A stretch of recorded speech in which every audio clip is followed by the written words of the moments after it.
नमस्कार शेतकरी मित्रांनो, चक्रीवादळाबद्दल अपडेट आहे. चक्रीवादळामुळेच मान्सून भारतात येतो आणि चक्रीवादळाचा पॅटर्न आणि चक्रीवादळ कसे निर्माण होतात, ते कुठे जातात हे तुम्हाला माहिती असलं पाहिजे. सर्वप्रथम बघा, मान्सूनचं याचा कसं कनेक्शन आहे आणि मान्सून याने किती लवकर भारतात येणार आहे हे सांगतो.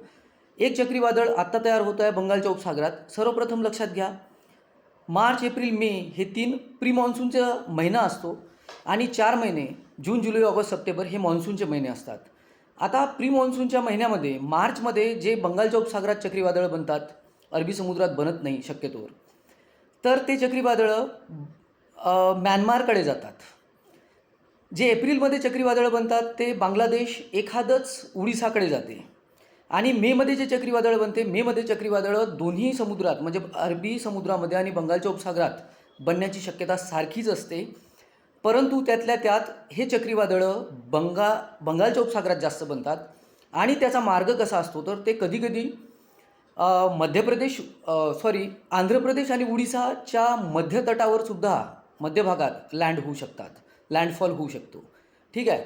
तर आता स्क्रीनवर तुम्ही बघा, जे चक्रीवादळ आता बनणार आहे याचा आपल्याला लँडफॉल कुठे दिसत आहे. हे चक्रीवादळ फॉर्म झालं. चक्रीवादळ कसं बनते, पहिले तर depression, low pressure, depression, deep depression, cyclonic circulation, cyclonic स्ट्रोम, त्यानंतर मग सिव्हिअर, व्हेरी सिव्हिअर असे त्याचे प्रकार असतात. परंतु जेव्हा वेलमार्क ते बनते, म्हणजे लो प्रेशर, डिप्रेशन आणि वेलमार्क जेव्हा बनते, म्हणजे ते चिन्हांकित होते, त्यावेळेस जाहीर होते की आता याचं चक्रीवादळ तयार होणार आहे. पण ते चक्रीवादळ किती इंटेन्स राहणार आहे, म्हणजे त्याची तीव्रता काय राहणार आहे, त्याची ताकद काय राहणार आहे. ठीक आहे. आता बघा, आता महाराष्ट्रात जे पूर्वेकडून म्हणजे पूर्व विदर्भ आणि पूर्व महाराष्ट्रामधून जे प्री मान्सून ॲक्टिव्हिटी चालू झाल्या, आपण परवाच्या दिवसच्या आणि त्या आधीच्या व्हिडिओमध्ये सांगितलं होतं, जे प्री मान्सून ॲक्टिव्हिटी चालू झाल्या, तर ह्या प्री मान्सून ॲक्टिव्हिटी कंटिन्यू चालू राहणार आहे.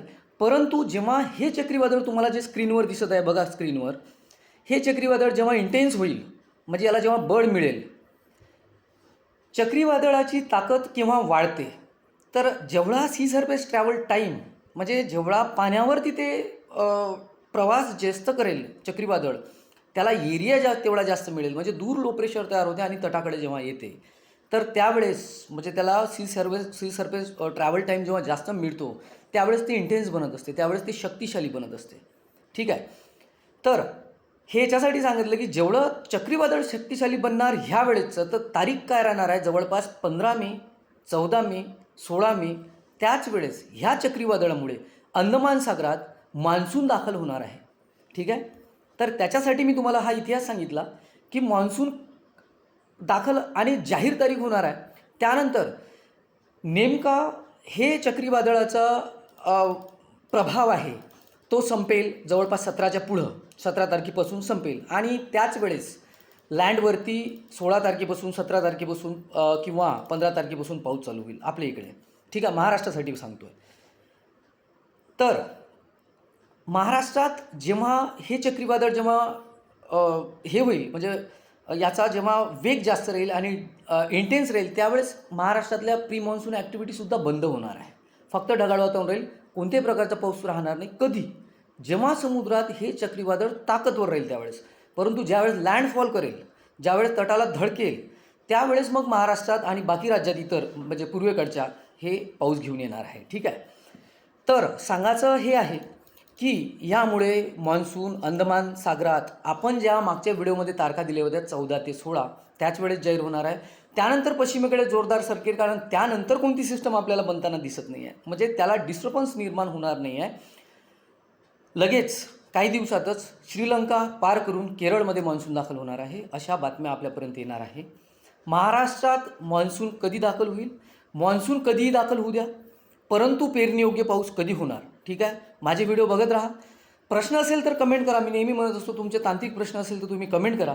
परंतु तुम्ही विचारता की आमच्या जिल्ह्यात पाऊस कधी येईल, तुमच्या जिल्ह्यात पाऊस कधी येणार, मान्सूनचा पाऊस जर विचारत असेल तर ते कोणीही तुम्हाला सध्या सांगू शकत नाही. ठीक आहे. प्री मान्सूनचा जर पाऊस विचारत असाल तर प्री मान्सूनच्या सिस्टम ह्या 30 किलोमीटर, 50 किलोमीटर अशा चेंज होत असतात अचानक, सडनली. ठीक आहे.